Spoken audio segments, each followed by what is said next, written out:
used to upload my phone. So, anyone have a sufficiently heavy object? Not sure how it's works. Do you see my screen? Right now, I don't see Yes, it. right. See it On your phone, do you see my screen being shared? no longer. I saw it 5 seconds ago. What if I disable my camera? Is that not very nice. I really don't have enough partners. Yes, that will help me. Oh, I don't plug my phone. Can you first check if you can see this? I'm seeing this. Yeah, but I'm not seeing your screen. Okay, let me reshare. Maybe. Application for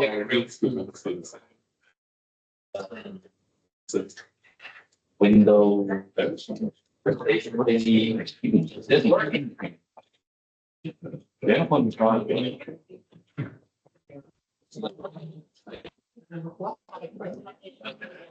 Do you see my screen now? Perfect. And you also see me on the recording thing probably around there somewhere at like 2 pixels. yeah, about that. Oh, are there any on the 38 don't have enough battery, but you can use this as a pulse. If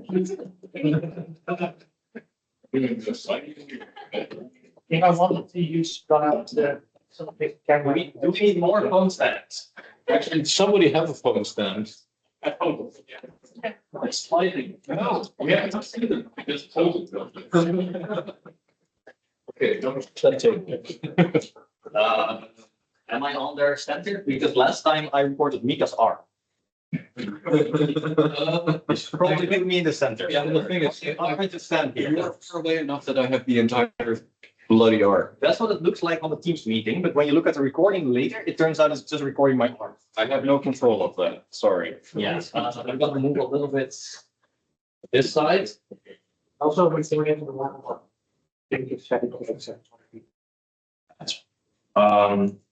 Okay, I'm not in the beamer. That is very nice. Okay, we can start. I have to give a warning beforehand. I realized afterwards that the order in which I put topics in the schedule follows Keenan Crane's lecture order. It doesn't follow the lecture notes. This is something Matthijs is complaining about. And I'm kind of covering the part from the lecture notes that is relevant to this topic. So that means that I am possibly now infringing on some of you guys' presentation topics. I am very sorry about that. If I'm giving a small introduction to your topic, don't worry. I have so many things in here that I'm probably not going to cover all of what you want to cover. Okay. Okay, without further ado, let's get started. Table of contents for today, 3 parts to my presentation.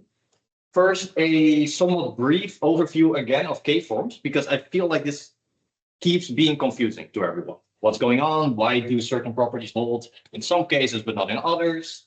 What do they look like again? How do you work with them? 4 slides for that. Then afterwards, the majority of my presentation is going to be about integration. First, just looking at, again, what was integration from high school. Then what is integration in exterior calculus?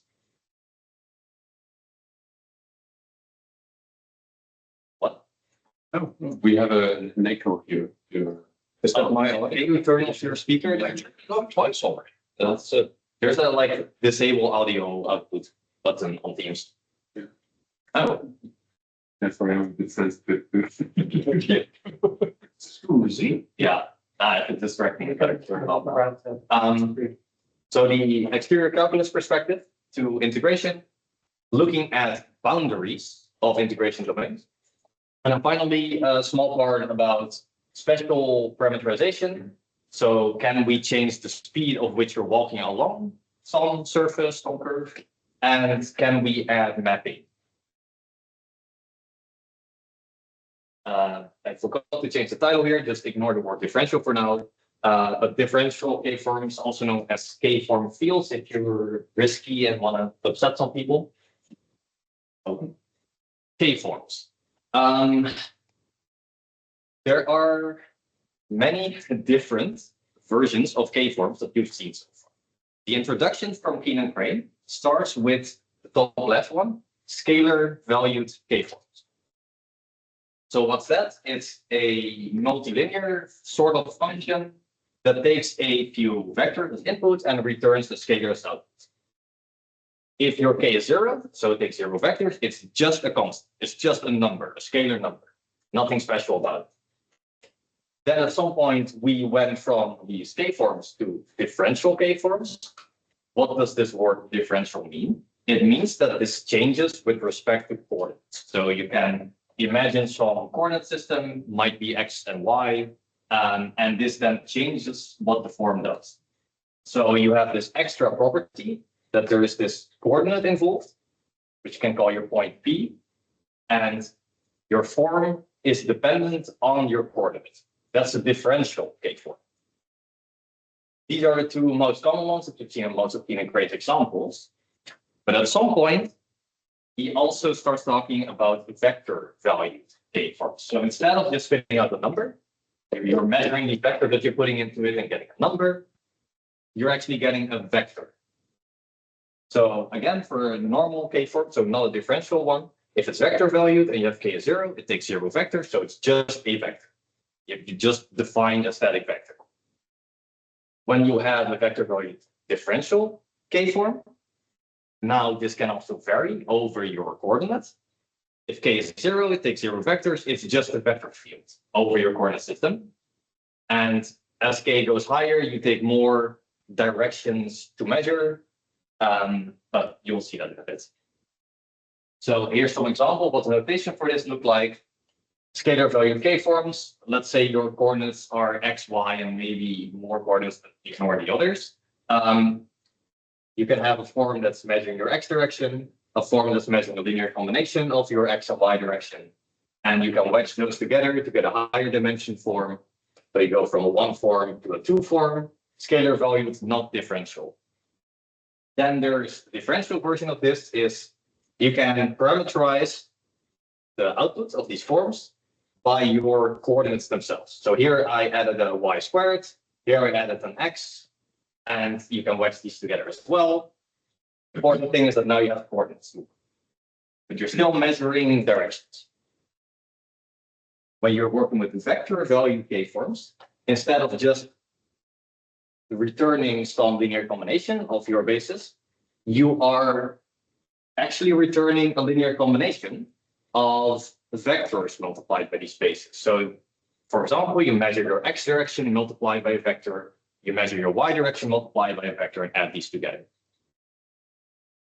And then, of course, you can combine this differential part there as well.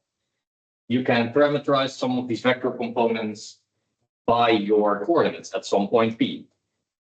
So here, y squared in your vector, x in your vector, that's all allowed. So these are kind of the 4 different types of forms that you've seen. And it's very important to know what you're working with. Otherwise, you're going to get confused by notation everywhere. Before you jump forward, why not quickly explain why your definition of alpha is now fulfilling the definition of a k-form? This is not the definition. This is just your input parameters and your output parameter types. No, but below you have alpha equals dx. That's the definition. Oh yeah. So this is the 1 form. It's differential because you have a parameter based on your point at which you're sampling this form.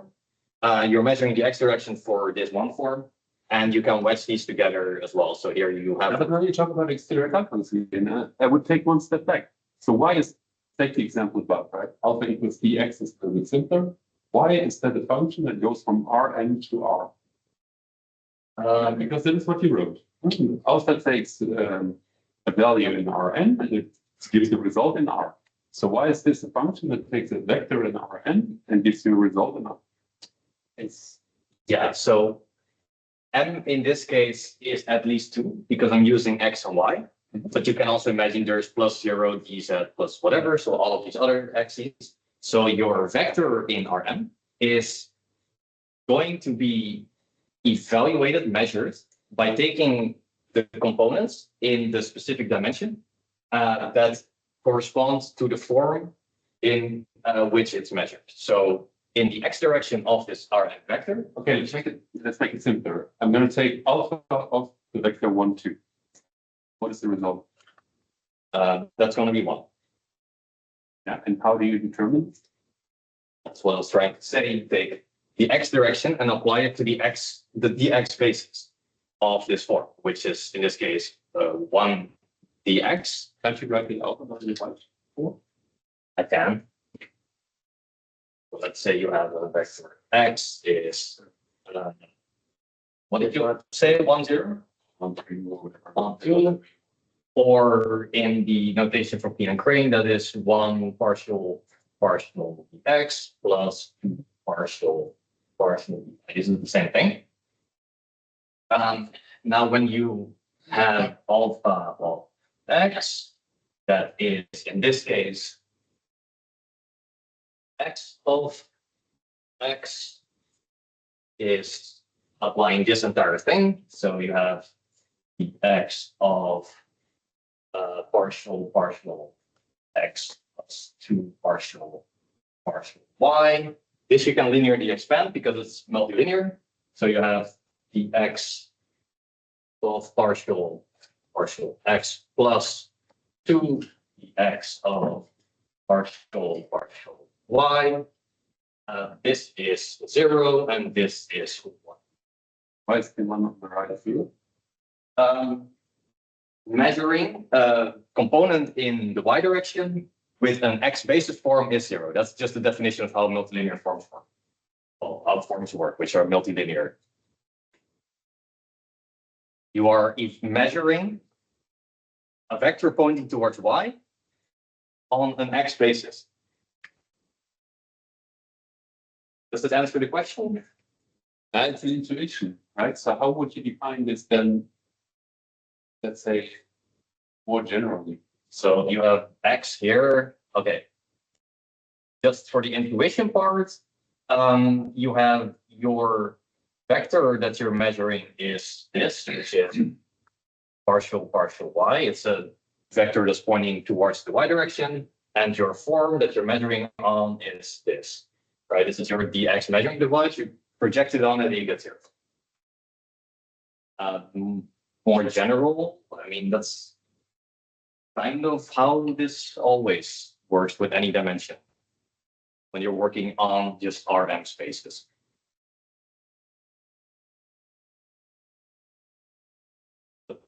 Again, this was just a recap for stuff that has been covered now 4 times. Yeah, but we always stay at this. I really like that you wrote it out because I think we are always staying at the wrong level of granularity here because it's always hand wavy and then we say, yeah, you know, it's roughly measuring in one direction and you get this vector in the other direction and it's just a notation. I think it's really good to get this one correct. Right? So yeah. So the actual definition that we're given by Keen and Crane is just if you're working in Rm space, you take one of these dimensions, it's going to be one measured in the form of that. What would happen if my vector x is the function of t? What is t here? It's a parameter, so I can just move it. I would like to calculate what the result is. I can do, for example, derivative. Chain rule, what would come out of it? So I take dx of x of t, right? Dx of x of t1. So you have, for example, this here, you mean, and then Usually you write this. Yeah, it can be more complicated. It can be t squared. That's it. Yeah. Just for fun. In this case, you are just going to scale the vector components, which means that because you are multiplying this vector by a function that returns a scalar value, the entire output is also going to be scaled, right? So you just get a t squared times this. Okay, can I continue? Yes. But you see, it was good. There's already a question. Just get confused when you write the vector value k from the alpha wedge beta thing in the third line of your example. What is the result of, for example, 0, 0, 1 wedge 1, 0, 0? 0, 0. Like the alpha wedge beta equals 0, 0, 1 dx wedge 1, 0, 0 dx. I never seen that in the codes, but yes. Yes, there in the lecture notes in chapter 4. I am going to give an example on the next one. Okay. Here you go. Vector values k forms I realized that one of you guys topics is about this, so I'm only going to very quickly go over like why there are special calculations, because there is a question from a test. So let's say you said this vector A is just a vector in the x direction, B is a vector twice in the y direction, but I'm just going to use variables, otherwise this becomes impossible to read. If you wedge these together, right, the way that this calculation works is still the same as you're used to when calculating a wedge product of two forms evaluated with two vectors. So you have this wedge product of two forms, you evaluate it on two vectors. It's still this sort of determinant formula of alpha of u, beta of v, minus the two input swapped. However, you now have the problem that you can't use scalar multiplication here, which is what you're used to from scalar valued forms. You just apply this, get a scalar, you multiply with scalars. What does it mean to multiply these two when this is a vector? When alpha returns a vector, delta returns a vector. Well, I'm not 100% sure why this choice was made, but I have some intuition for why. You use a tensor product. So that's in R3 a cross product that you're used to. And the reason for this is because you want this to be both linear and anti-symmetric. So if you swap these two vectors around, you want the negative of the other, but you also still want it to be linear.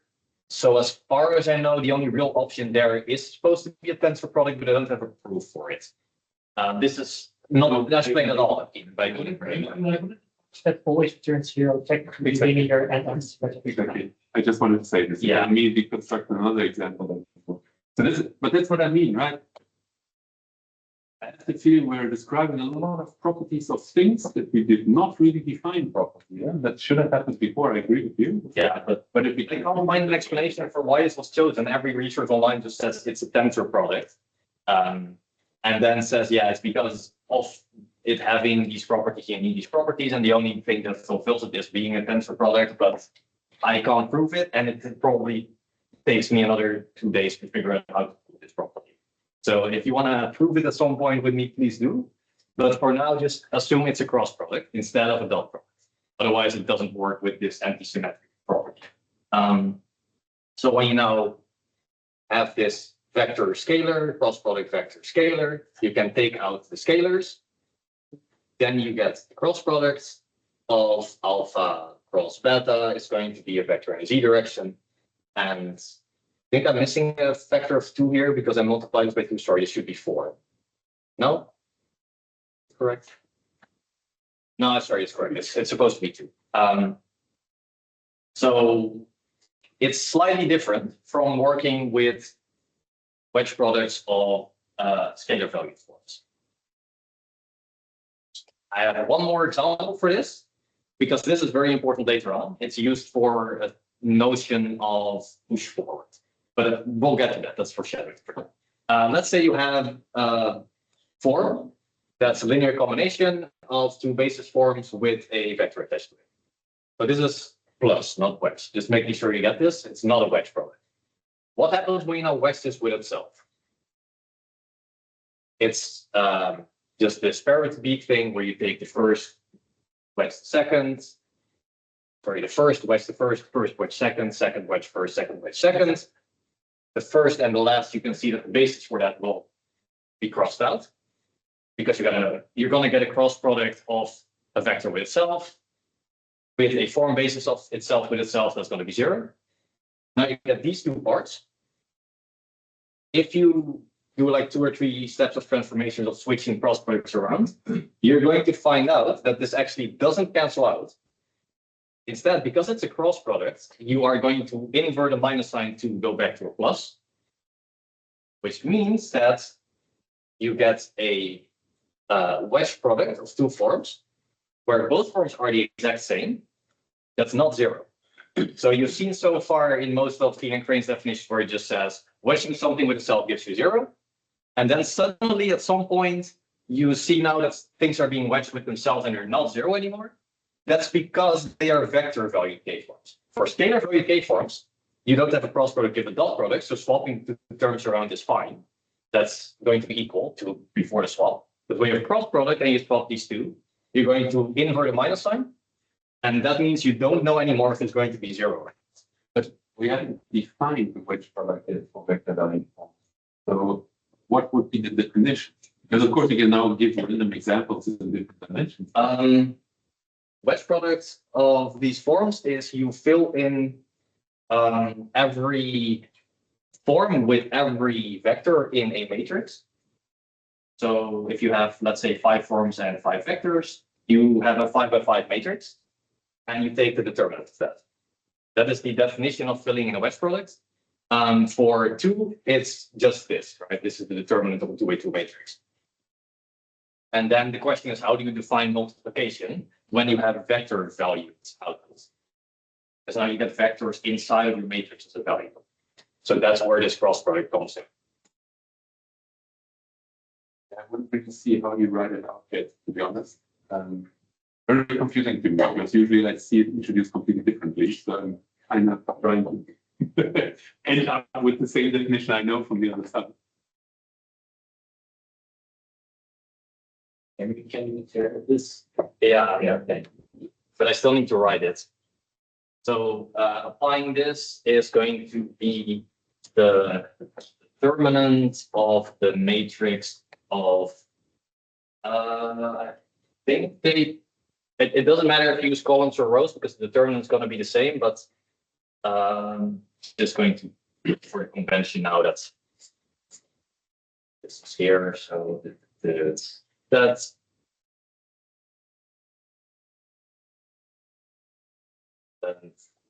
gamma of x, gamma of everything in between, gamma of z.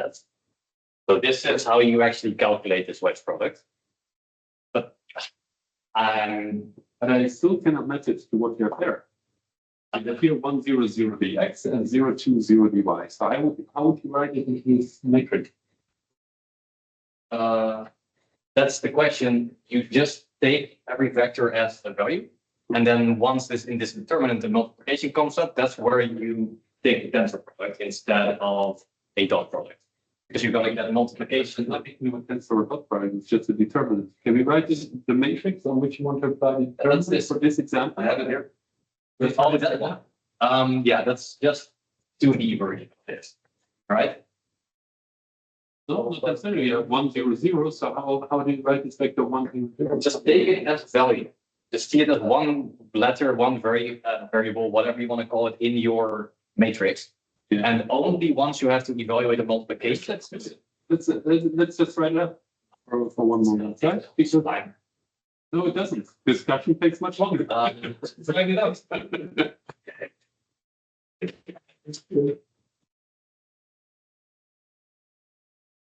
You get the determinant of alpha lied to u. So you get your, I'm just going to use very ugly vector notation because it's easier to write.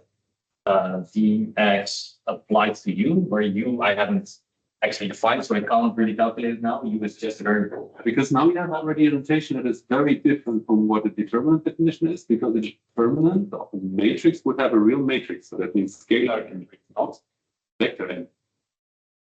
Yeah. It's supposed to be like a hyperdeterminant or something. Yeah, I'm saying it's probably useful to. Yeah, there is a special construct for it, but well, this one was afraid of. It's now like half an hour in of just a recap, which was But it's not a recap. We haven't had that. This is exactly what I mean, right? The problem is we should have had that already. Yeah. oh It could be, but we didn't. Might have to change the zero level. dx of People to video. Or we extend the DGs available for some take some book or some. Too late. Around speed. You didn't take initiative to organize a course, so you don't get to complain. No, I think it's still good. We learned something here, right? But if we stay hand waving, we don't. So It's good to go through it. these things, just take them as scalar values until you need to evaluate them as something that's not allowed on a vector. Which multiplication, you need a definition of what is multiplication on a vector. It's wrong vector. So you have the form applied on the different vectors that you're inputting, and you still take the determinant of it, but at some point you're going to figure out that it's not scalar anymore. And then you have a problem. let's write this out because it gets worse, right? Because then you say all of a sudden we have the cross product. Where's that coming in? Let's The determinant of this is this times this minus this times this. What do you mean And by this times this is exactly the question of what does the multiplication now mean on a vector. And here, because you want to have certain properties to make sense for a geometric interpretation, Reason. I think that's not the reason. I think if you write it, I think if you would write this out really in the terms of x, y, all of this, right? And also then on the vector, it follows actually naturally. I have no idea how this notation comes into play with him because I think there's 10 parts skipped. Where I agree, you can come back to this, but if you give the proper definition in the beginning, it's actually always super simple to figure out what is going on. But you're saying that if I write this out in terms of the partial, okay, wait. So what is partial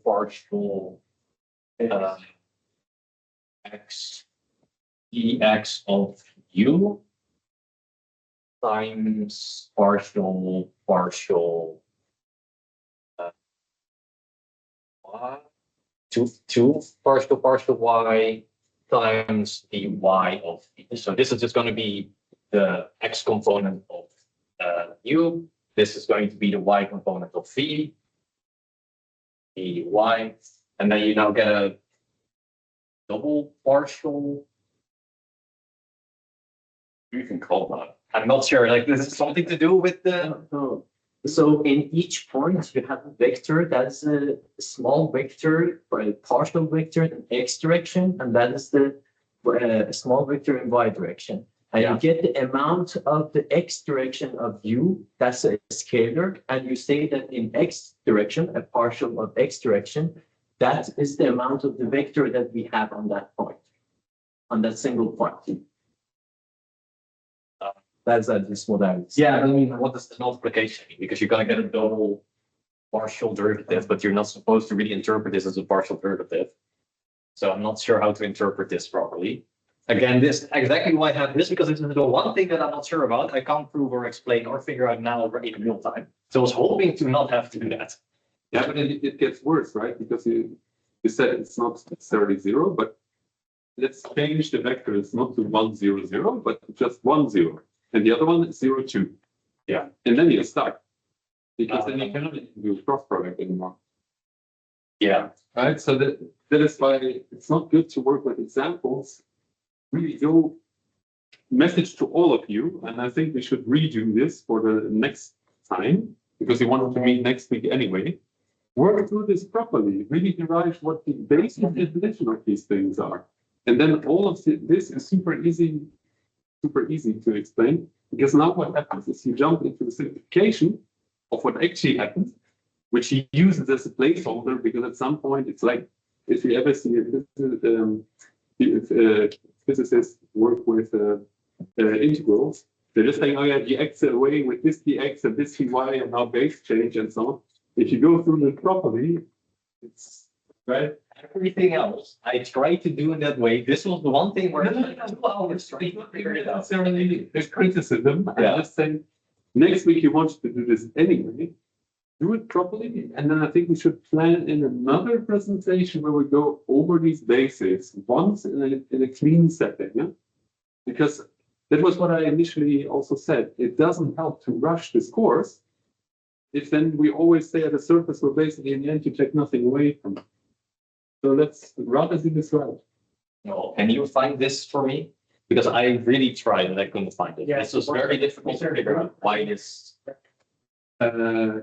Differential geometry is a boss from Springer, I think.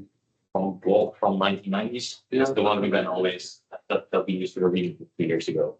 But okay, again, please, if you can figure this one out for me, this is the one thing I couldn't figure out because it's very difficult to find any good explanation for it. It doesn't jump into vector bundles and other things I don't have a grasp of for that. But I'm afraid that I'm not going to finish the other like 30 slides. Okay, notation. I am going to do one weird thing. Every time I parameterize a function by a coordinate, I'm going to write it in subscript instead of inside these brackets. The reason I do this is, one, to make it clear that a function and differential zero form are equal. They are the same thing. Two, I can then reserve these brackets for evaluating a K form when K is bigger than 0. So when you're throwing vectors into a form, which needs to be multilinear while a function doesn't. So this makes it clear that every time I do that, it has to be a multilinear operation. Everyone clear on this? So that this notation is not confusing out. It's not a partial derivative. That is a function evaluated at some point. Okay? Okay. So let's go back to high school. Not physically. To think back of what we did when integrating. We're not there yet. First, the way that we always used to compute integrals was you get this kind of function f, and to figure out some area under some curve, we threw it into this weird construct where you have a start and end point, you add this dx in there, and the way to you solved it was you find an antiderivative function, capital F, where its derivative needs to be that function. Doesn't have to be unique, you can add a constant in there, because the constant doesn't change the derivative. Then you fill this in with your endpoint, your starting point, and you get this area under the curve. And the sort of geometric interpretation that was given for this is a Riemann sum, which is that you're taking this limit of having small rectangles under your curve. And as your delta x, so your sort of sampling position goes to 0, you are just taking more samples and multiplying them by smaller and smaller widths. And in that way, you're adding up this area under the curve. And this trends towards the actual area under a curve for nicely, smoothly differentiable, non-infinite functions. And the actual fundamental theorem of calculus takes this one step further. And instead of looking at an area under a curve, it's looking at the total rate of change. And what it's saying is basically linking everything in calculus together.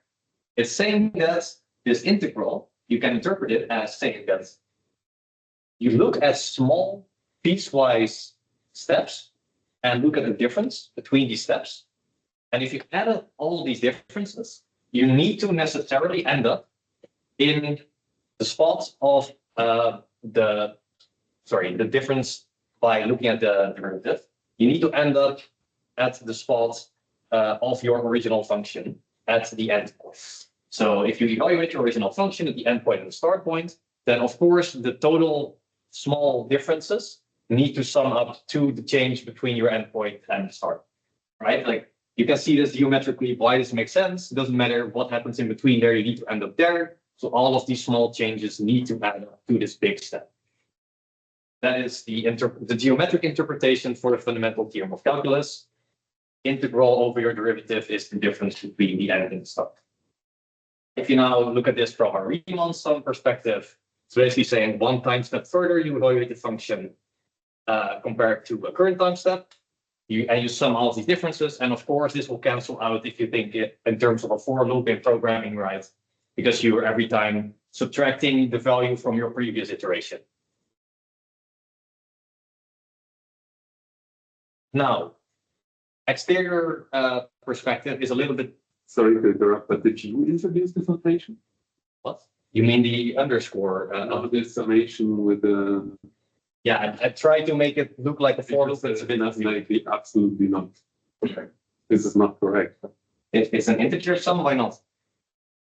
And just dividing your alpha and beta by this integer time step and then multiplying again by that time step. Sorry, not an integer time step. No, I understand what you mean, but if you put it in and so on, I don't think it is. Why not? Something missing there. Which is in this one, there's another here, there's a normalization factor. Exactly. So if that is okay, But here I'm you not sure. don't need it because But third line, right? Yeah. this one, right? Or you do one step to that. Because Yeah, exactly. So it's something. okay, yeah, it needs to be this minus 1. You're right. I'm doing one step too many. But other than that, you are going to end up with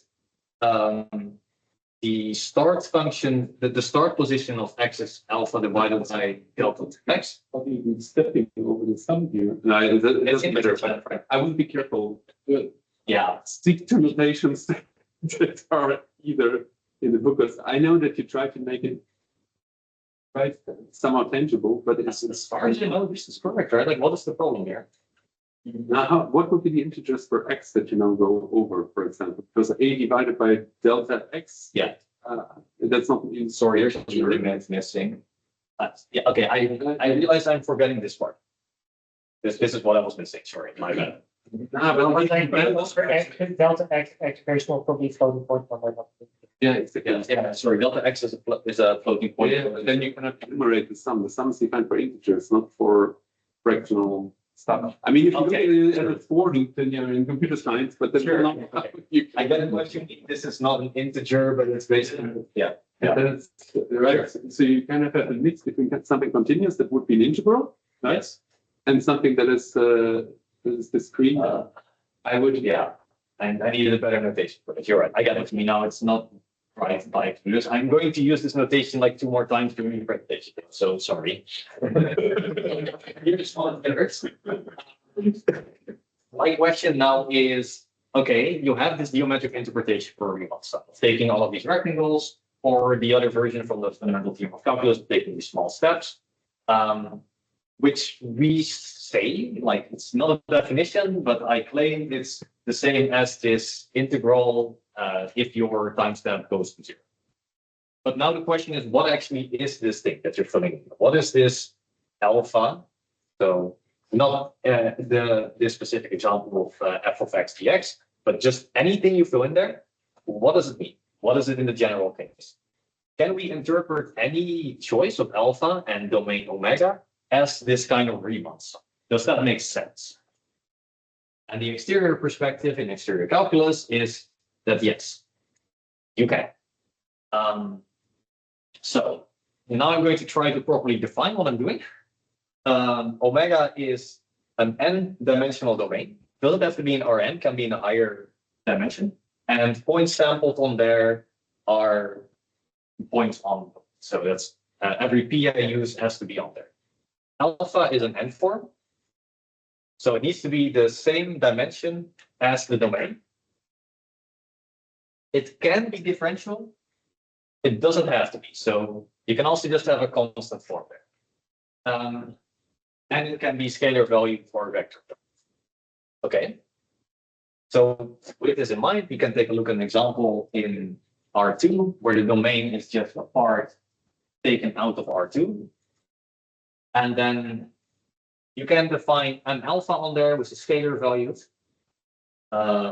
It's an n form, so 2 forms, so it has to, by definition, have all of your dimensions in there. So both of the 2 dimensions. And then this is just a scalar value with your u and v components of a point P sample. So it is a differential 2 form. Okay, so that's the definitions from there. With an example in R2. Alpha should at least be continuous, no? Yes. Yeah. Same thing Keenan Crane always says, assume it's as differential, as smooth as it needs to be. As differentiable, as continuous, as smooth as it needs to be. For this definition to make sense. Because you're specifically pointing out that it doesn't have to be differentiable. But Yeah, it definitely has to be continuous. Yes, exactly. It doesn't have to be differential. It has to be differentiable, even though the differential, the derivative might be 0 in any, the partial derivatives might be 0. Okay. Sorry, So then, how does I'm not sure if I'm too pedantic, but shouldn't you write double integral if your alpha is 2 vector? I use a single integral everywhere for generalization because omega can be like 20 dimensions, and then I don't want to have 20 integral signs. So just assume it's the right number of dimensions for the domain. It's like an adaptive notation based on. I don't have a way to say integral to the power of n or something, right? So I just have a single integral sign there. And I'm just going to do that everywhere just to be consistent in notation and just use a single integral sign. I know most common notations that are working in R2 or R3 use multiple signs. Okay. I'm not sure what line you are, but are we already in the one with the red square? Okay. Yeah. So what does this integration now mean? Okay. First, before you can actually look at evaluating this for an arbitrary alpha, you need to know what is being filled into this alpha. It's a form, right? It's measuring something. So, from what I gathered from Matthijs's lecture, what is being done here is you look at taking a point on your domain, for any point on your domain P. You look at its tangents. Field tangent plane depends on the dimension what exactly this tangent plane is. In this case, your tangent plane to a point on the domain is also still two-dimensional, right? Because you are in R2 and just taking a part of it. So if you have any point in there, you can move in both directions. So your tangent plane is going to be still in R2. Taking a basis unit k vector over this, in this case, k is n, because you are in this domain where you're just taking part of the domain, R2. And you have to make a basis unit k vector that then covers all the dimensions of this domain. So in this case, it's just your partial vector in the direction of u, partial direction in the direction of partial v, so the two basic vectors in this domain, you wedge them together, or if you want to go for a vector calculus equivalent, would be 1, 0 wedge with 0, 1. Or in this notation, 1, 0 wedge 0, 1. Right? Your tangent plane can be a lower number of dimensions. What is that supposed to be? Because I'm not even sure that we have a definition of tangent plane so far in what we discussed. And also, it's not true that if you take a point P that's inside of omega, that the tangent plane at P would have a dimension that's smaller than K. I think there's a lot of stuff mixed up. What you're talking about, you have a manifold. So typically you would have a manifold, right? And then on the manifold, that can be K-dimensional. Yeah. And it's defined Yeah. by mapping. And then the tangent plane is defined on the surface of this manifold. Yeah. But here you have an area omega that you define as Yes. an n-dimensional domain. Yes, that's why it's smaller and not equal. In this case, it's equal. Because your tangent plane is just the domain itself still, but now centered at the point.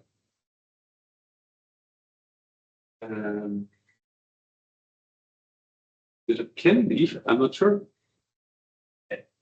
Like your tangent plane has dimensions that are either the same, like in this case, or when you're working with this manifold, it's going to be smaller. That's what I'm. That means that if you're on the boundary of the dimension, your dimensionality of TP omega will change. Yes, that's exactly the case that I will use later. Where now instead of having k is n, you will have k is n minus 1. But yes, that's what I'm getting to. But how do you define tangent plane then?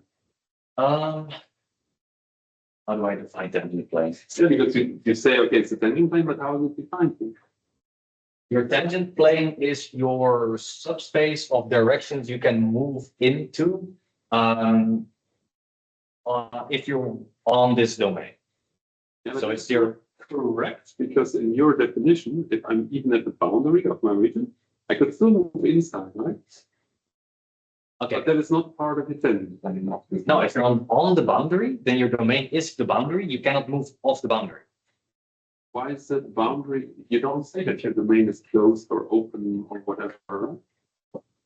So, Okay.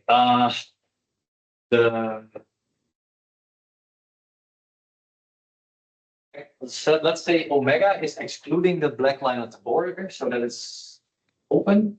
I think it's an open subset of R2. So then you get rid of the boundary condition at least. Okay. Okay. that is okay. Then the tangent Sure. plane is everywhere actually k equals n. Yes. Because you never have any other choice. So it will never be a k that is smaller than n. So the line that you write there that says has k smaller or equal to n. This is in general. This is an example. No, but even in general, right? If this is your definition, you work with open sets, right? And the canonical definition of Rn, then k will always be equal to n in your definition. But if you take your boundary of omega as your domain, Yeah, then it's not an open set.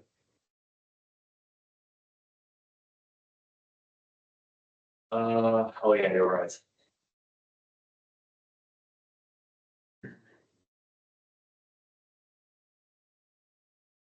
Okay, well, this is a boundary issue.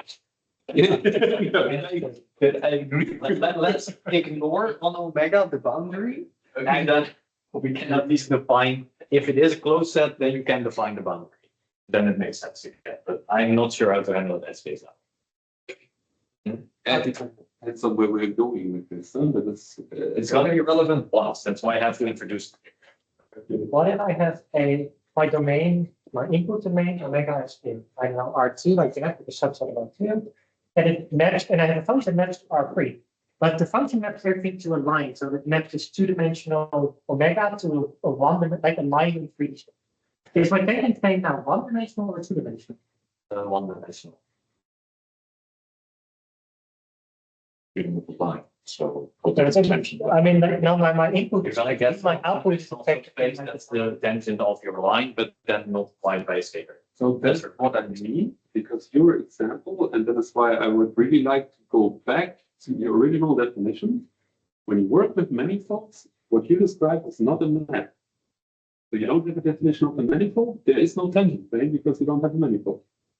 Right, so it makes it very easy. And we don't even have to discuss it in 1D or 2D, it just doesn't exist. It's gone. Because a map for a manifold, basically you have to imagine, I think in the very first lecture we were talking about this. Imagine that you have some kind of object, right? It's this surface that is in 3D, let's say, it's this boundary, so to say. You want to open and flatten it, right? Yes. And because it is a two-dimensional thing on which I can walk, like the Earth in 3D space, the map also has to be two-dimensional. I cannot have a map that can go to something one-dimensional.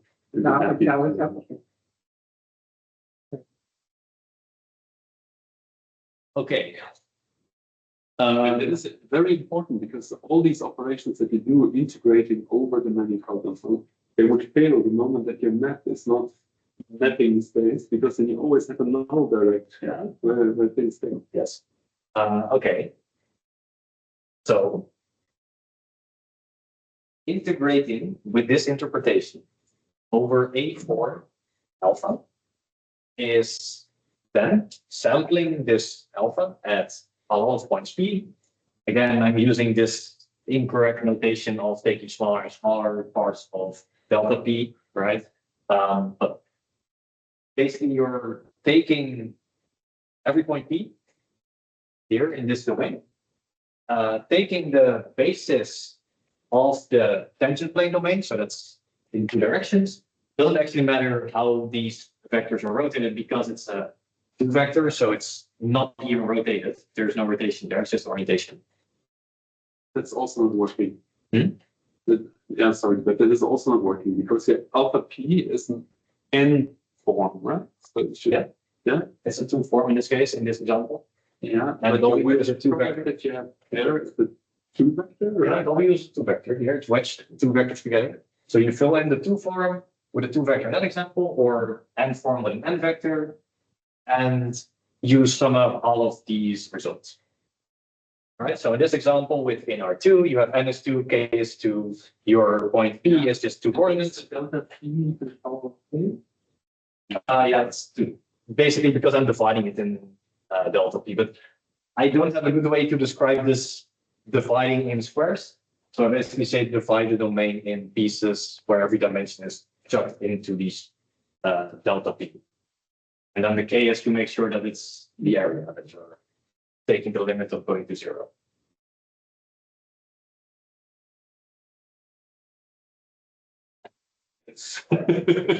Having your own notation plus the notation in the book that is already. Yeah, sorry. This limit thing is just so I can relate it to Riemann sums, because no one has done this with Riemann sums, but it's just to give an interpretation of what the actual operation is you're doing.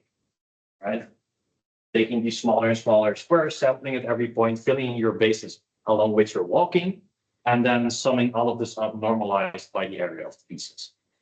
Right? So when you actually evaluate this now, numerically, it's still going to be the same interpretation. So let's say your alpha is this 2 form, right? You can still do the same thing, you know, from high school of dividing it into 2 parts. That will still work, and you still get 3/4.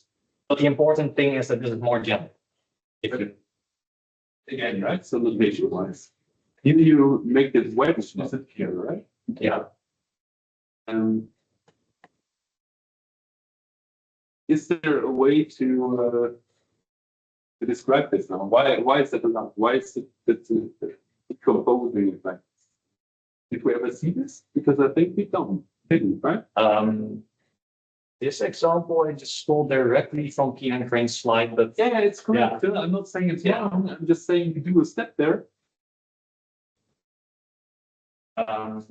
so yeah, this is taking apart your domain into 2 dimensions, and because it's all an orthonormal basis, you're allowed to do that here. Is this an orthonormal basis? Where did we know that U and V are orthonormal? In this example, yes, because we're working with a geometric example now where you have defined it. No, it's not orthonormal. It doesn't have to be, but in this example, yes. So I'm just saying for this example, you can solve in this way still. It's still, even though you have this notation, you can still solve it in the exact way that you learned it. That's what I wanted to say here. But what doesn't have to be orthogonal again? No, it doesn't. It doesn't. That's the whole point. I can define a map that makes it absolutely not orthogonal. But on Yes. the basis that it's not orthogonal, you cannot do differential. No, you can. You can. But that's the thing. It's just Yeah. a basic thing in the end. So that's now.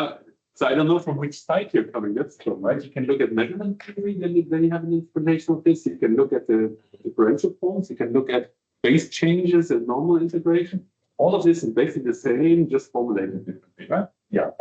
But here in this case, because we always work with this boundary object, so to say, right? It's manifolds. I think No, we're not. all of this is manifolds, because otherwise this whole thing, when you always talk about, oh, it has to be super smooth and that's many times differentiable and so, what you actually implies in this is that you find a map that brings you to this, Yeah. and that is why it's a manifold, right? But this now is a very, okay, you can see that the manifold of Yeah. Of course. something, It's a perfectly valid manifold. yeah. Okay. Okay, yeah, so this is what I was expecting, but. So that's a very statement. Yeah. I was expecting 50 minutes of discussion for this part. So I just as a pointer, right? So that's also why I said let's not rush these kind of things. If you take longer with something, then we just do it next time we continue. But let's not just throw stuff out that nobody take away anything from, right? So I would really rather try to make it clear. Yeah, it's like. I'm not sure we succeed yet, but we will start. Okay, now we get to boundaries of domains, right? Which is what Alan was already mentioning, the open set, closed set. I'm not really sure how to properly write that out because I'm not a mathematician, but there is a problem with boundaries. Just ignore boundaries when you're integrating a volume for now.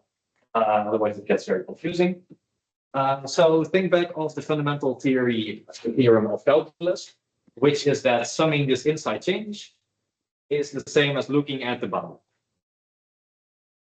There are a bunch of proofs that I really don't want to prove now because it takes a while, but there are 1,000 different videos that prove it, that say that this is actually generalizable to higher dimensions in a lot of different problems.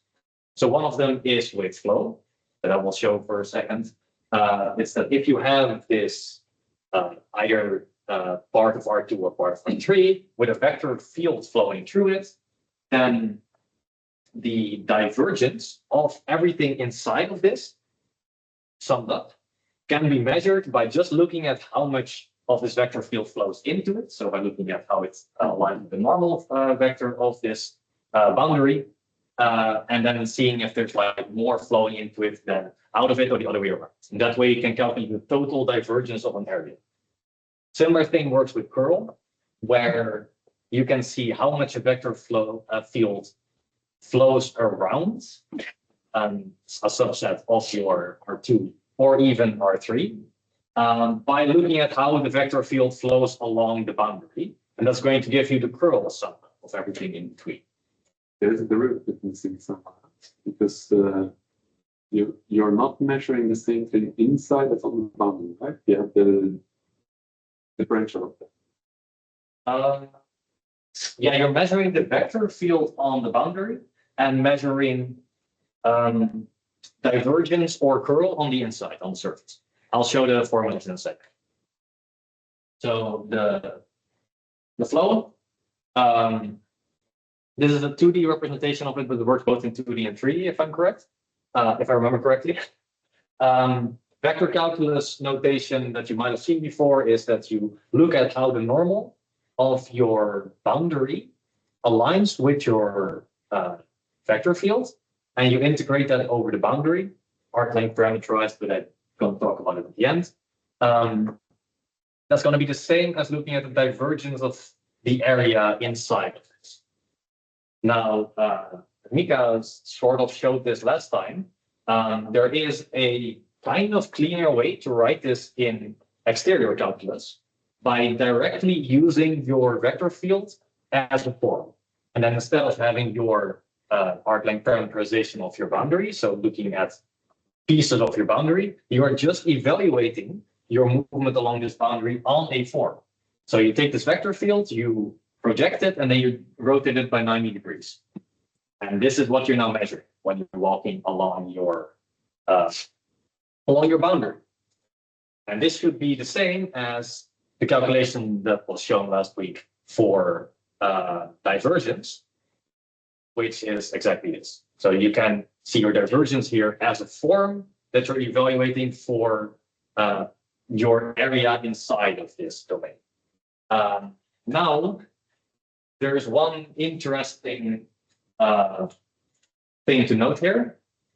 It's that you have the symbol partial of a domain. That means the boundary of it. And that is going to be one dimension lower than S itself. Because, well, you are now, instead of walking over this 3D area in this example, you're walking over this 1D curve around it. And this is where basis functions are important. So this W that I showed before, if you're just working with this piece of your curve form, your W is just going to be a vector pointing towards the tangent of this curve, which is just going to be partial S. That's the unless you're walking along this curve. However, it gets slightly trickier when you're now trying to convert this to 2D coordinates to make it align with the basis of your vector field with F.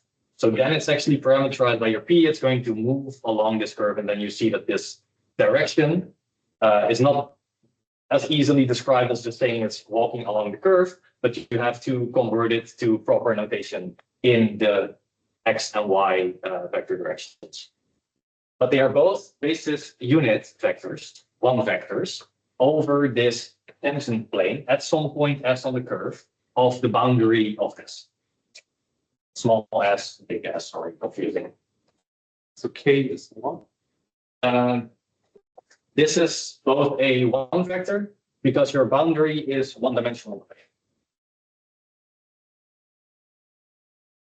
So you have a 2D example? Yes, the 2D example with a 1D domain, and this is where it's important to keep track of K and M.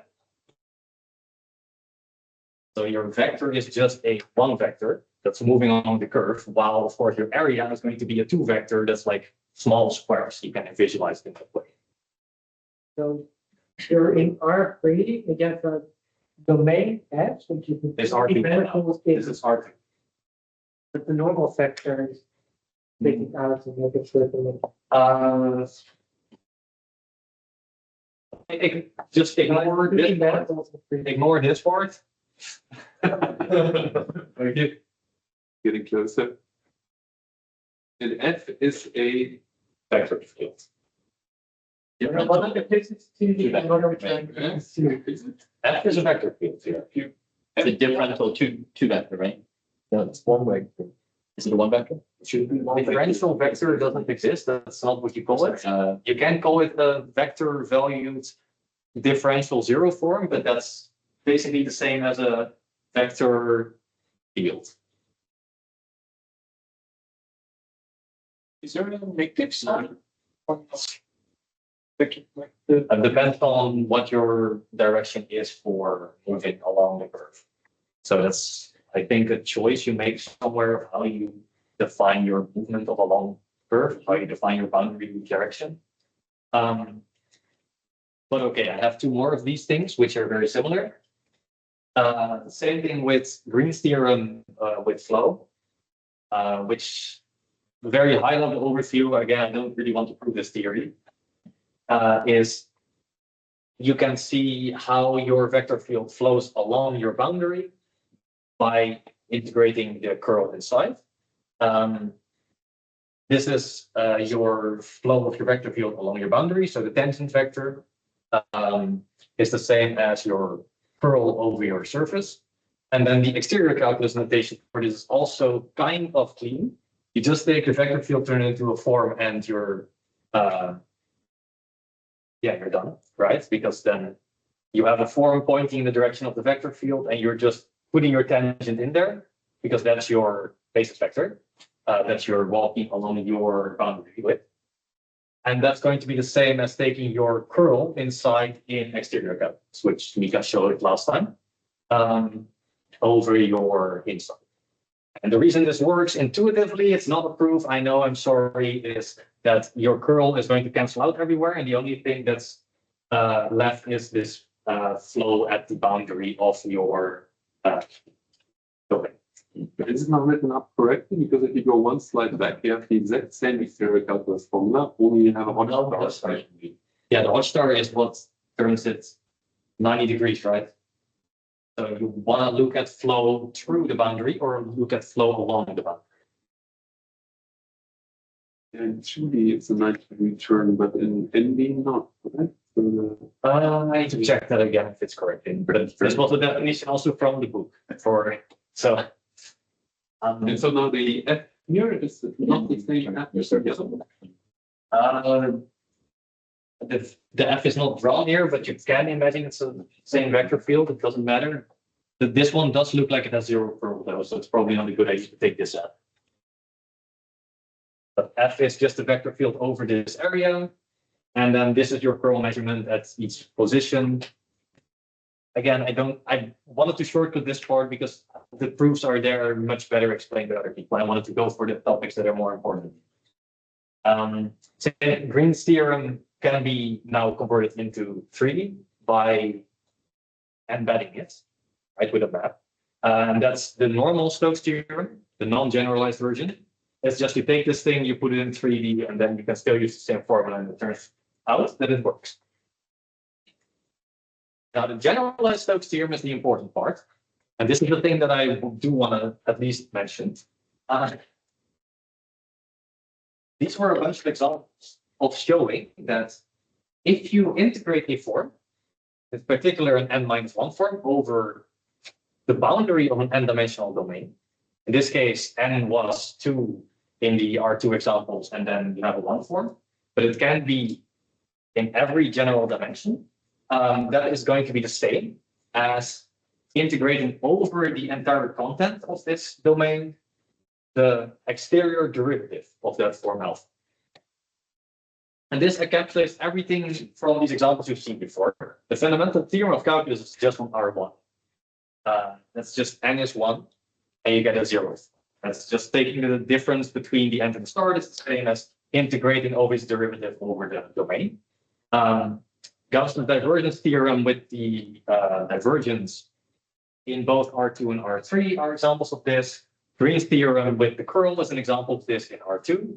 And Stokes' theorem is an example of this in R2, but then embedded in R3, the normal Stokes theorem.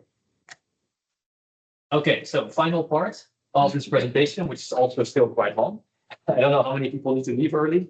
Maybe you can go 2 slides back, just one quick question. Does everybody see why this fundamental theorem of calculus is actually in there? Similar, it's not the same thing, because if you take it, for example, like a star of a vector field in R3, that's going to be a surface, and you're integrating a surface inside a surface in 2D, which is not the same thing. Sorry, that didn't answer that question because there is no 3D and 2D in the fundamental theorem of calculus right now. That's just one thing. So Green's theorem is defined in not a like a star or any sort of these operators. Green's theorem. That's this one. Sorry, the ones before. My mistake. Gauss's theorem. Gauss's theorem. So for so Gauss's theorem is very, it's okay in 2D, but if we want to make it for the one vector and two vectors, for example, you're in 3D, a star of a one vector or a one form is a two form, right? But Gauss's theorem has nothing to do with two forms. That's your boundary is also going to be 2D, right, in 3D, because it's this volume. You're taking a volume part. So you need the star to measure how the surface, right? Like this is a vector. You flatten it to one form, so that's your normal, basically. Oh, not normal, but it's like a vector pointing there with your force field. What you want is instead to see how this aligns with the dimensionality directions of your surface. So you need the hot star to go from the flow of this field to the orthogonal plane, right? And then this integration over a piece of your surface is filling in the dimensionality, so the direction of your piece of surface, into the orthogonal part of the field, which is then also this kind of plane, angling in 3D space, right? And then seeing how well this dimensionality lines up. That's why this hot star is here to make it work. Yeah, but And you're filling in the two vector into a two form pair. yeah, but the proof of Gauss theorem only proves that one, the first line, not the second line in the exterior captains. That's my. But which proof? There's no proof here. I don't have that here, and there are proofs online. Yeah. There are a lot of good videos. I have references for you if you want for proofs for this.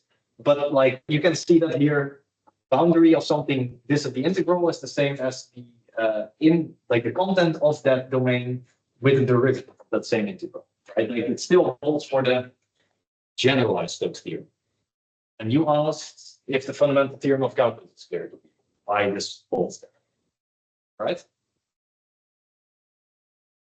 Well, It's not entirely clear to me right now, to be Okay. honest. But after what Ali brought up now, I'm just generally confused. so you have a function is whatever, doesn't matter, right? It's 1D, so f is R2, right? It's just a 1D function. Sure, not a one-to-one map, so that's R to R. Now, let's say you have a domain. You go from 0 to 1, and this is your domain. And you have this as a map, sort of. It's or another map. It's every point has a value. So every point that this is a value for every point. It's calculated by taking f of x. If you have x in a direction, you take the value through f of x, and you can plot this. Usually, let's just say it's x squared, so you get something like this. Sure, okay. Okay. Now let's fill it in here. What the fundamental theorem of calculus says is that integrating the derivative of a function is the same as looking at the boundary and integrating that over function. Yeah. So okay. So let's first look at the left part, the boundary. What is the boundary of this domain? Well, it's 0 and 1. So if you now evaluate 1, It's some value. with a one-dimensional your W, right? The thing that you fill in on this form is just going to be a one vector with one dimension. So it's just a scalar one, basically. It's just a value. So you're filling in alpha is f of x dx. And you fill this alpha in with a vector of 1. Or you can also say that this is the alpha of partial x.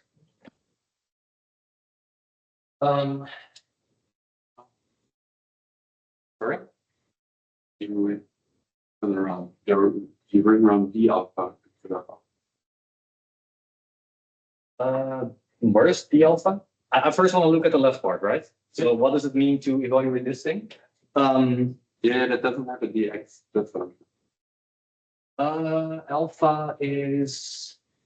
Oh yeah, you're right. Yeah. This is, yes, yes, you're right. You're right. It's a good example because you can pick afterwards to show another nice property, but You're right. Yes, you're right. The original function of that. Yes, it's just f of x. Yeah. Yeah, no, it's the original function of f x because f is the integration, is the function to integrate. D alpha is f dx. Alpha is the original function of f x. No, that's not correct. D of alpha is So integrating fx. D of alpha is going to take, this is a zero form, a differential zero form. And you get a differential one form, which is going to be the partial derivative with respect to all of its bases. So you take the partial derivative of x of f of x, of f of x dx. Right? So you take this partial derivative of f of Okay, x. I thought you are integrating f, but you are. Not yet. I'm just evaluating what alpha and what d alpha means. So f of x, this is just going to be x squared, and this is going to be 2x. Yeah, because looking at your drawing, I thought you are integrating f of x, but you're actually integrating 2x. You're integrating the derivative of x, right? X. Am I making a mistake here? No, no, yeah, okay. Am I making a mistake here? I think something is wrong, maybe. But Your alpha is going to be this. You fill it in at 1. It's going to give you 1. You're going to get 0 there. This you are integrating over the entire domain.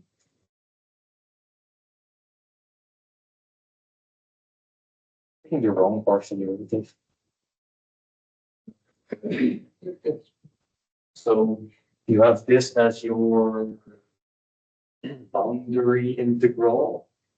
But I'm going to get 1 minus 0 here, and here I'm going to get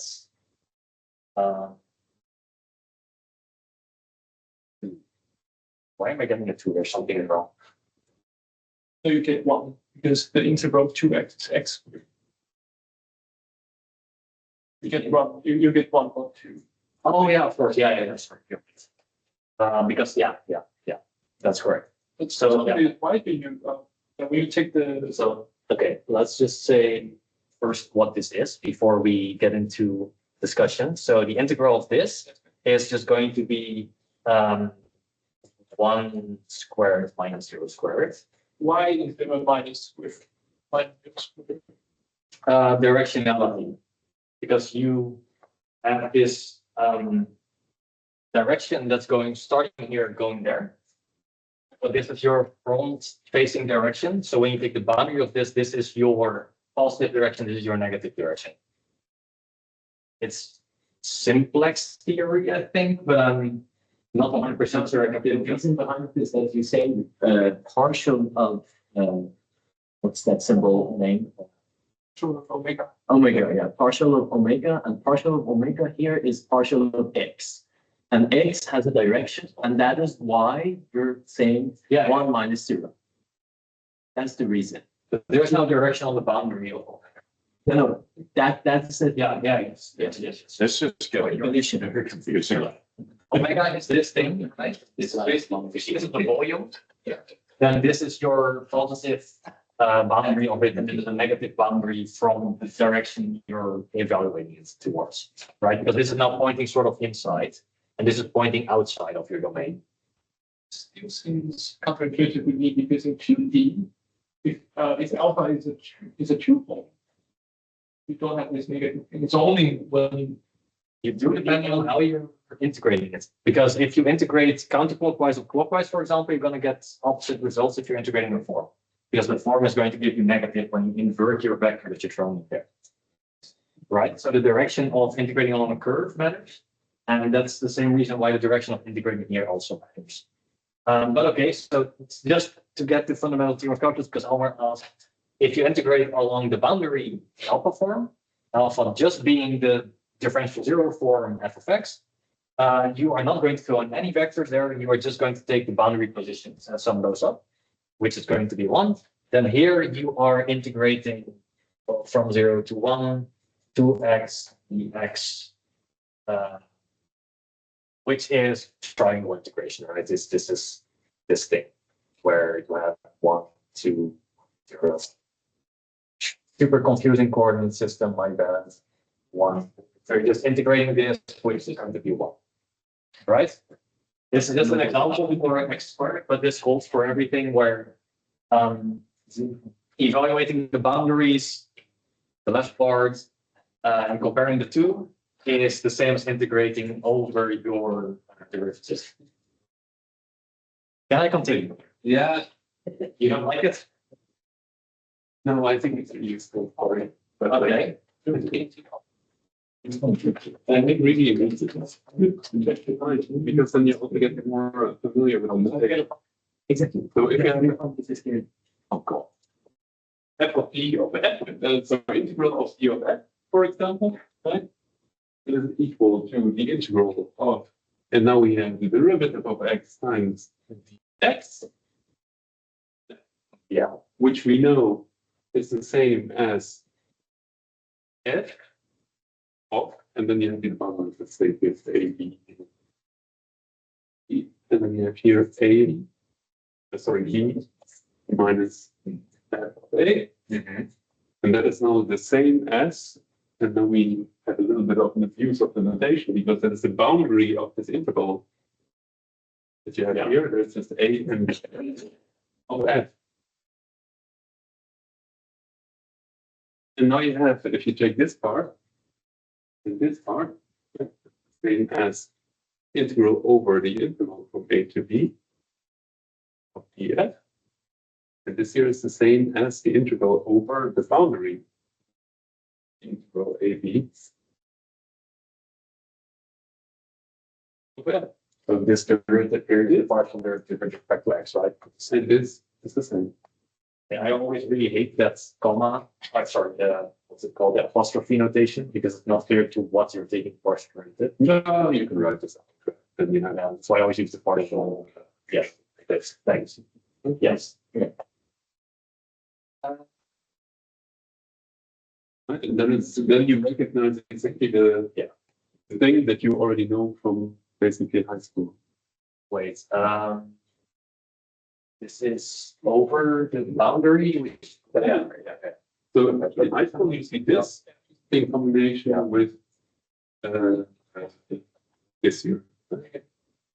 Yes. And now you just form this 2 times back, then you get the formulation that you're there. And this 2 times back, and you get the formulation on the other side. Yes.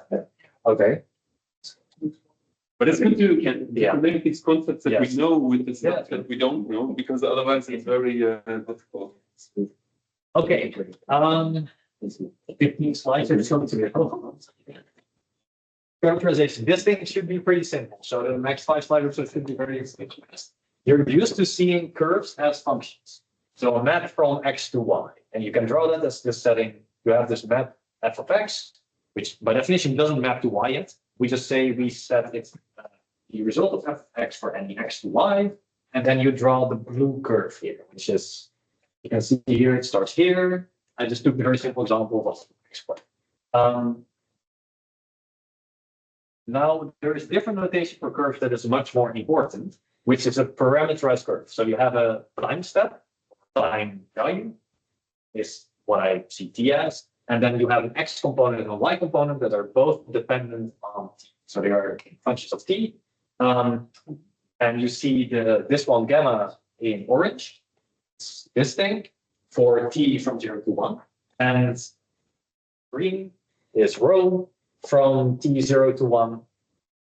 The important finding here is that actually for the same t values, you can move at different speeds. So this rho function is the same as the gamma, which is just a different way of writing down this curve. The problem is just that now you have a different parameterization in terms of this time value, and this can move at different speeds along the same curve. But you still get the same graph if you plot this for all t. Just checking, gamma and rho don't actually include an area, right? That's just a business. Yeah, no, that's just so I could show it better.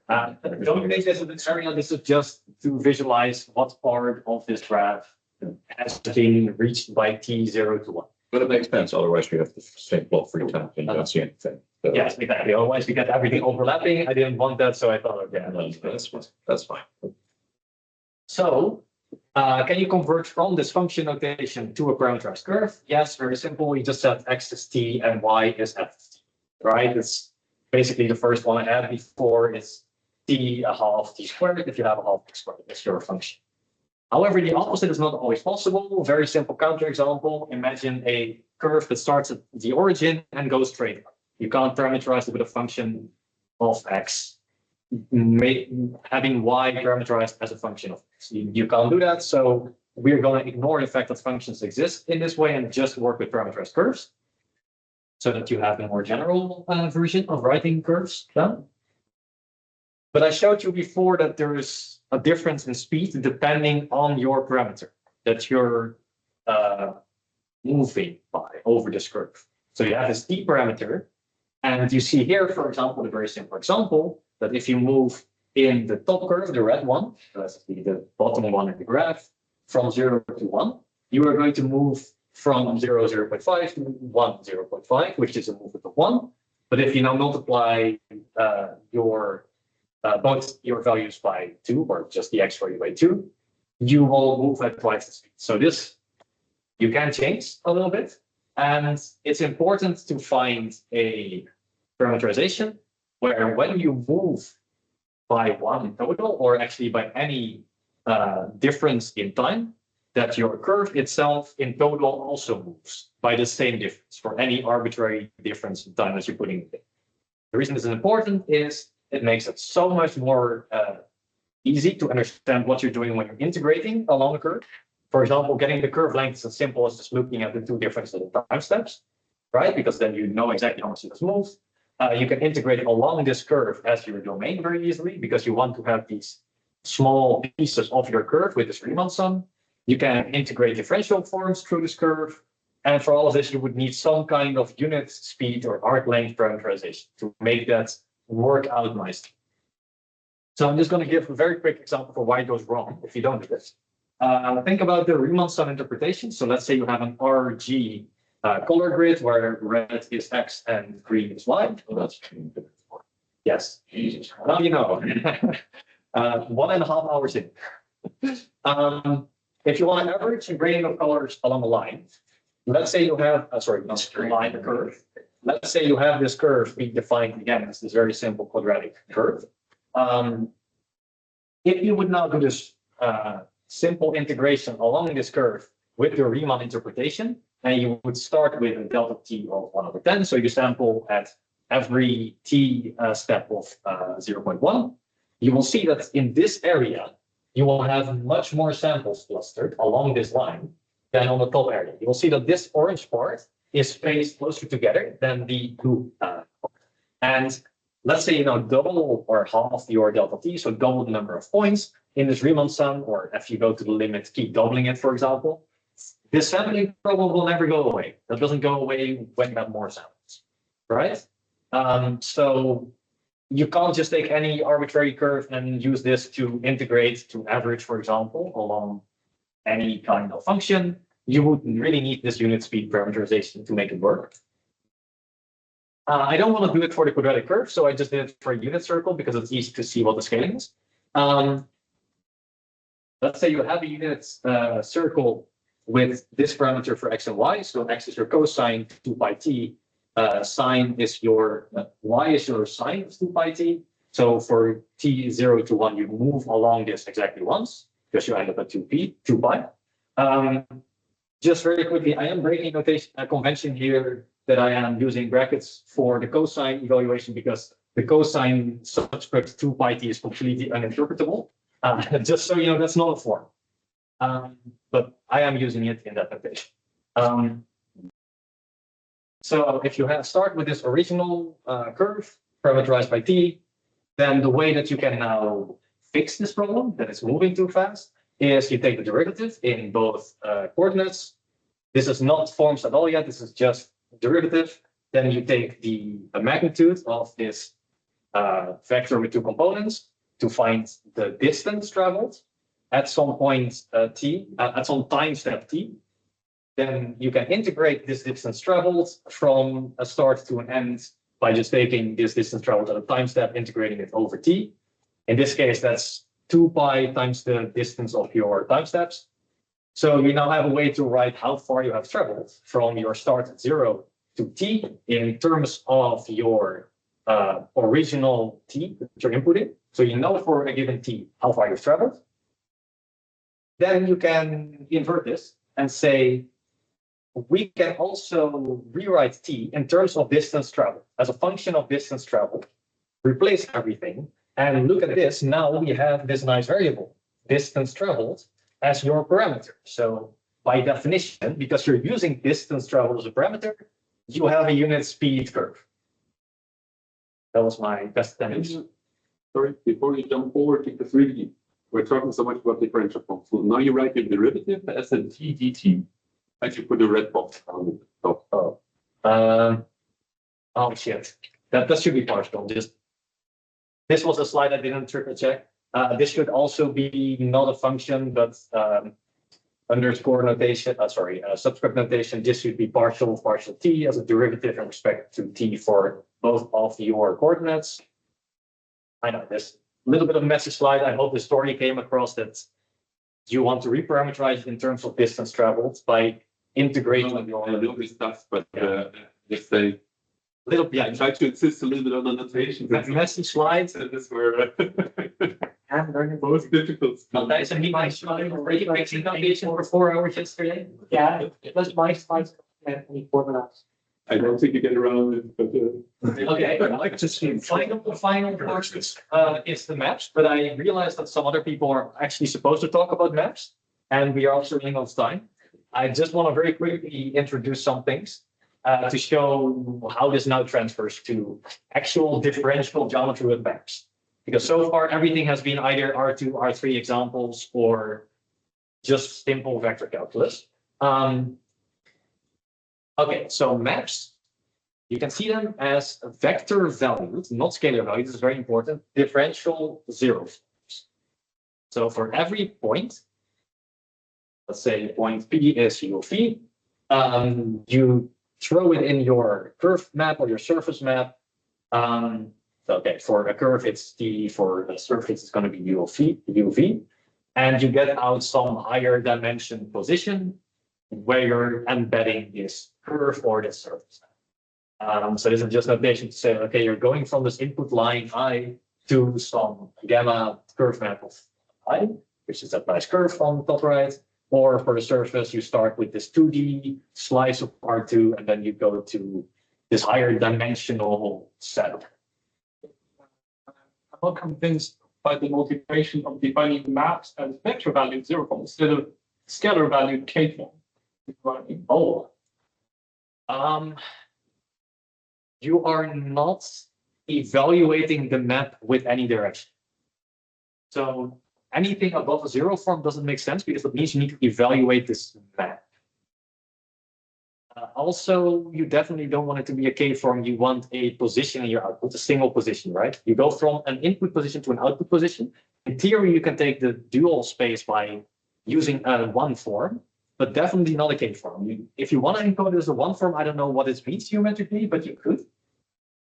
Probably would work, right? It's basically, you just take the flat of whatever gets spit out by the map, and then you have a one instead of a vector. But I don't know what it would mean geometrically. yeah, but then it's no longer a map. Yeah. So this is But you are not saying a whole thing about like one forms being basically just functions or like a vector field. The map is also sort of like yeah, like I said, you could do it. It just doesn't make sense. No, a map is not shouldn't be interpreted as this, right? So you can imagine maps are really like texture mapping. You have your image domain, and then you map it onto your mesh. And that is exactly what is happening here, right? So you go from a 2D position in your texture to a 3D position on your mesh where you want to place that. But that's what it matters. And it doesn't make really intuitive sense to use a form to represent this position because you included just doesn't do anything. Okay. So just focusing on the surface part of it, so going from 2D to 3D in well, ND in this case, it's very difficult to get unit speed parameterization. For a curve, you can do it. For a manifold, for a surface, most of the times it's not really possible. Because think about folding paper, right? You can probably curl it along some direction, but the moment you try to sort of curl it along two different directions, you're going to crumble it up, right? So if you have now a surface in your output that is already sort of crumbled up, but then split it out again, and you try to curl it so that it's nicely flat again, you can't do that without any stretching. So the stretching is kind of the problem. You want to find representation where you can move along your input in any direction and you will move that same distance over your output. But this doesn't really make sense for most manifolds. Try to find parameterization where that's the case for most of it. So instead, what you want to do is figure out, do we really need this unit speed? Do we need to make it parameterized in such a way that when you move one in your output as well? Instead, can we encode the stretch? This is now finally where I'm going to try to answer Matthijs's question of what this push forward actually means. Because I feel like it's kind of underrepresented at some points. People weren't really sure what it is. The way that you can encode the stretching with the language of exterior calculus is you take the exterior derivative of your method with respect to your coordinates. So 1D to 1D, 1D to 2D, or 2D to 3D in these F, gamma, and italic F examples. I didn't put the curve on there. For the number line, it's kind of cool to see what actually happens. So 1D to 1D. If you have a function, getting it was 1D to 1D, you will take the partial derivative of the function with respect to x, make that a form, and then what you get is, if you fill this now in with a vector big X, capital X, you will evaluate that big X on this form. And that form is going to stretch with respect to the partial derivative. So you're going to get the stretching encoded in 1D. Same thing with the surface. You start with a position UV and you have this italic F map going from 2D to 3D. If you now look at what this stretching exterior derivative is, it's just going to be the partial derivative of this map with respect to u, evaluated on the u basis of whatever vector you throw in there. So it's a form here. Same thing here for the v direction. So it's kind of this dot product between stretching, right? So if you know how dot products work with the stretching, then you will see that this form is a dot product of your two input dimensions in which you're moving with how these are now stretched along your tangent. And this transformation, this exterior derivative of some map, that's what you call a push forward. And you want to use that to scale the integral, correct? So then we don't need the unit speed parameterization. Quick question before I go on. Maybe it comes on next Is it like 2 more slides and then I'm done? I think. Yeah, but still, this is a nice one. So what does this connect in high school? Oh, don't make me think back that way. No, but because all this it looks weird, but you know all of this. So that's what I'm saying. Stay here, sir. How you still know? If I say it, you will agree, but it's the school. Sorry. And I remember in high school at some point you had something which was not dx but d something for something, you replace it by u, and it was this special formula. You know, You're going in the right direction. That's just substitution, right? yeah, but that is like Substitution rule for integration. Sorry, that's So not. how is that related? In high school, that's just a general rule you should know. no, that's only if you don't know. That is generally to know. Yeah, sorry, kindergarten in Deutschland, or just teach this stuff. Why is this thing the substitution rule? Because it is. It's weirdly written, but it's exactly. Yeah, so this is a vector. So you get If you look at the one.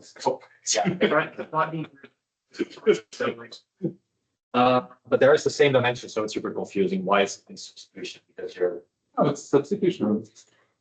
So how does this work, substitution, when you have an integral over, let's say, 2x dx? And you know, what is your variable? Yeah. Right, so you say, oh, I want to replace x by y, right? So, or let's say 1/2 y becomes my x. Another two. Yeah, what happens. And if you write it out, Yeah. you get exactly the same thing. It's this, right? Is what you mean. You can also look Like at this is the exact same thing that's going on here as a substitution. You're Yeah. sort of taking it. No, it's not a chain rule, but it's basically It is also a chain rule, right? It's the substitution rule. It's the integral equivalent to the chain rule like derivatives. okay. But no, but let's play through this case because I think you're always going too fast. If you cannot explain it now, then we went too fast if you go to the next slide. So let's just first stay on it. Okay. Is it clear that this is substitution rule and why? So what would you really do with the substitution? Like express one in terms of the other, and that way you can actually simplify and eventually eliminate part of the integral. That's the part I remember. Exactly. And so what you do is, right, you take you replace your x by whatever expression with y would be. You've already created one expression, which you can substitute. And then what do you need to do additionally?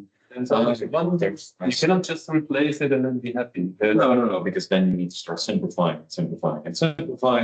No. But substitution rule is only for one variable. And in the third line, Yeah, I don't know. I'm talking about this. It's one of them. So what do you have to do in the substitution? Well, I guess I really don't remember kindergarten. Yeah. Intuitively, the way I read this is measuring on f is the same as measuring on x, but then scaled with the. Yeah, I'm sure in high school, nobody expects you to measure it. Yeah. No. That's how I read it now with this notation. I think it makes sense. That's the engineer for one. So what do you do? so that there is the answer. So d of f to the d of x is equals to partial of f to the partial of x, and you take the d of x in the denominator and you multiply it to the other side, and that's the substitution. What? Well, because partial or differential can be multiplied or divided, and that's the substitution. The proof for it is because of the reason that you can multiply or divide this partials. Let's do this example. So if I have an integral of 2x dx, yeah, and now I want to replace 2x by y, what do I have to do? You have to replace dx by d half y. Let's play it through. Try it out. Works. So you have y is 2x. Yeah, that's fine. So I don't want to. That's okay. So you have your 2x dx. But you want to integrate over y instead, and we have y is 2x. So now you get y dx, which is so the change the variables was okay. So if you want to just gonna look at my formula again. So that's the y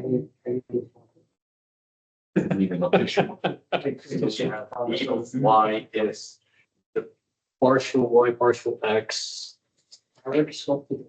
partial x dx, which you can read that. I don't think you're allowed to drop these. But there is Yes, two cheese. So this is two. So all right. So you get dy is 2 dx, and that gives you dx is a half dy. So here you get y. So a half y dy. You just move the halves to the front. you can take the differential from the top one as well, like d something that equals d something, and then you take. Yeah, and you can also use the exterior calculus rule, but this is the version you know from high school, where you take the partial derivative as your multiplier. That's also what's here. So just to link it to that thing, that's why I wrote it in that way. You can also directly use the exterior derivative, and then you get the same result. Okay. Last 1 or 2 slides. If you know what I was calling in school. This I'm not going to don't read this. Just know it's there in case someone wants to evaluate if it's correct or not.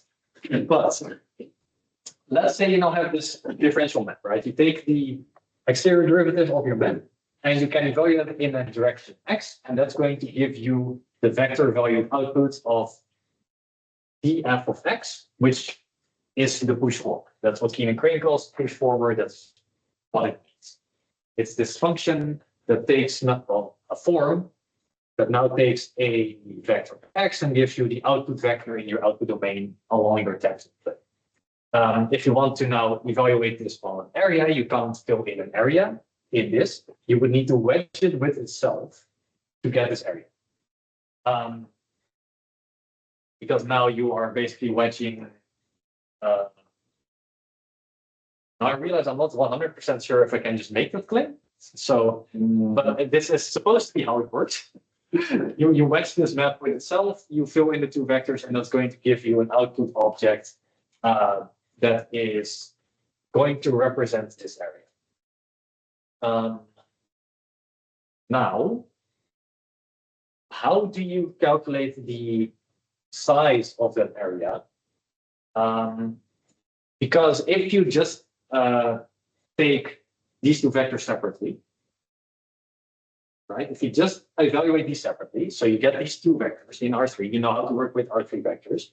You probably know that to get the area of 2 vectors in R3, you take the cross product and then the length, right? That's how we calculate parallelogram in R3. So if you take the cross product, you're going to get the magnitude times the normal vector. The normal vector we don't care about for now. We just want to know the area size itself. The area size is the length of this cross product.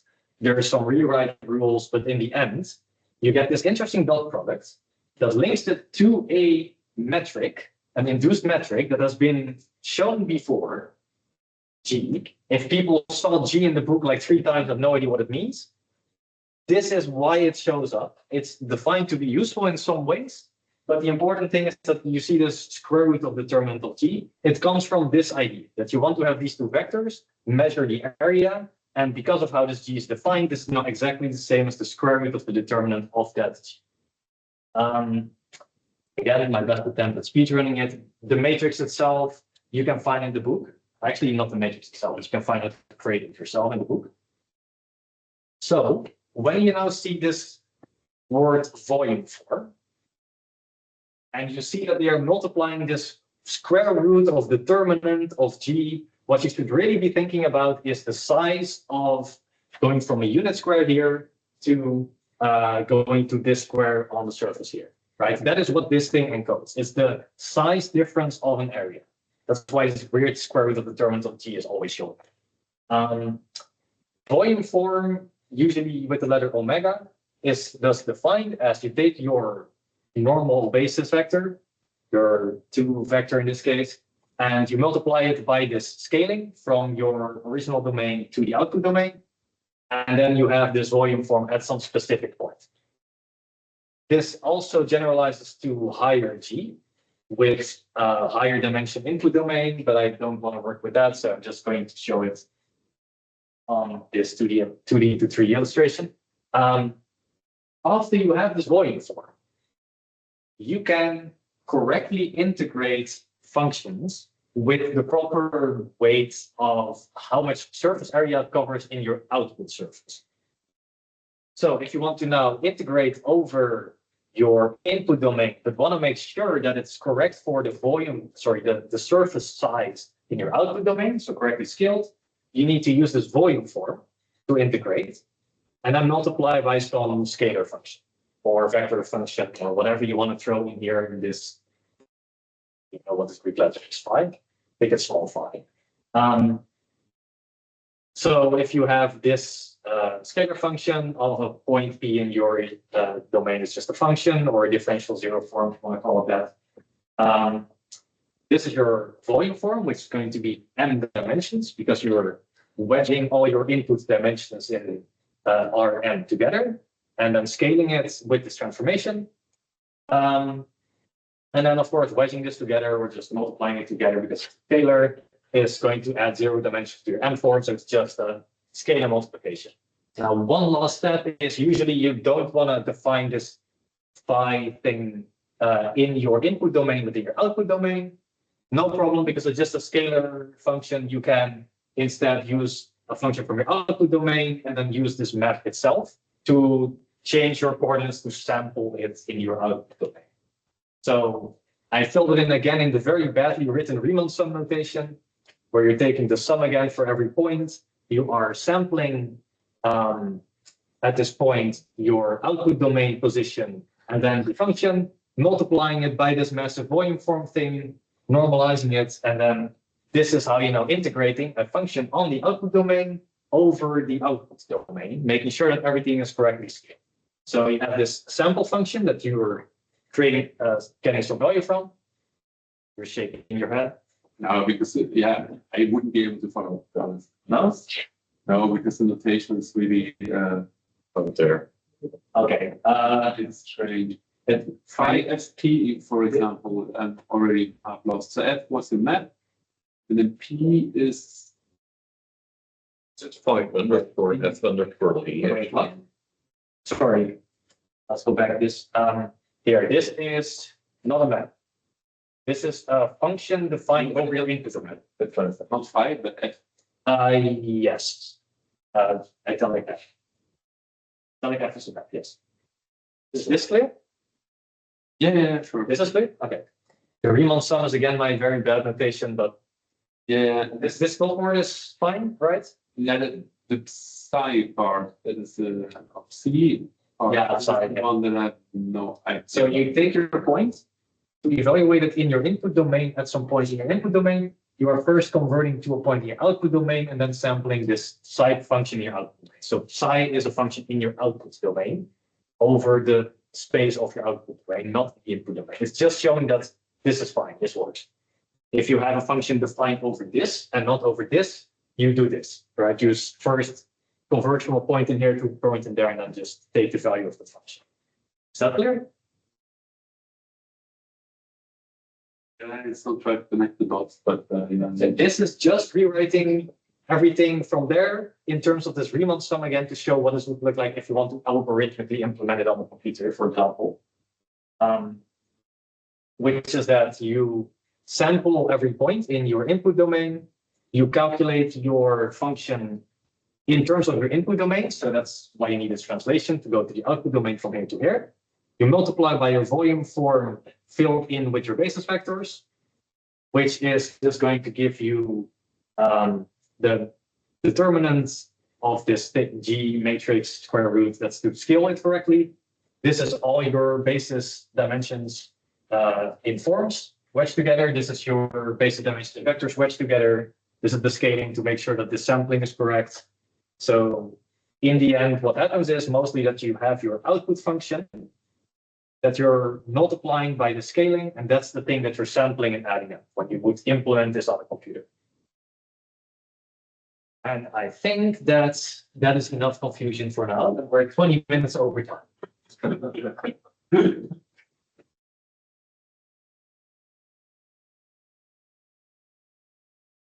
No, down. What is the use case for Infinitely telescoping screens. study? There's like 20 lectures now, and now we finally get like the one case where you use it.